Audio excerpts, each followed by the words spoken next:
દાદા પેલા ઈ જે લગન ગાળામાં બળદને શણગારતા ઈ વાત કરો ને જરાક.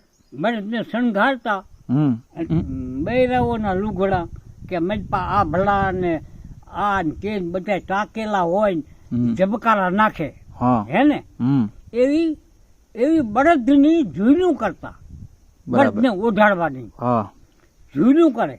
અને શેંઘડા જેવો જેવો શેંઘડા એવડી એવડી એની ખોરીઓ આવે, જેમ આપણા માથે લુગડું પહેરી એવી ખોરીઓ આવે, શણગાર કરે બળદનો.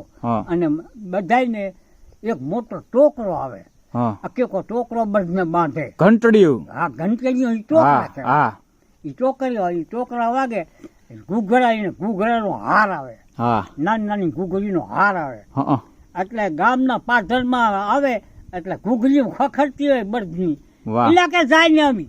હા, જાય ને આવી. હે જાય ને આ ઘૂઘરા વાગે. વાહ વાહ. આ ઘૂઘરા. અને ઓલું કહેવાય છે કે ભાઈ બળદને ખેતી કામમાં લઈ જતા હોય તેથી બળદ છે ને ઈ એના ઘર ધણીની જેમ બળદ પણ અતિશય બળ કરે કે આજ મારે મારા ધણીને કામ કરીને દેવાનું. પણ ઈ જ બળદ જેદી કોકનો એમ કહેવાય કે ગાડે જોડાણો હોય કોકના જાનમાં, વરરાજાની જાનમાં જયારે બળદ જાય છે તેથી બળદને પણ એમ કહેવાય કે હરખ હોય, આજે તો વરરાજાને હું પરણવા લઈ જાઉં છું એમ, તેથી બળદ એટલો રૂડો લાગતો હોય. બરાબર ને દાદા? એને ઘણા બધા ગીતો ગાયા છે.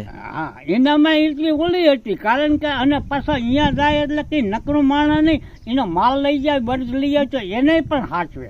હા, સાચું સાચું સાચું.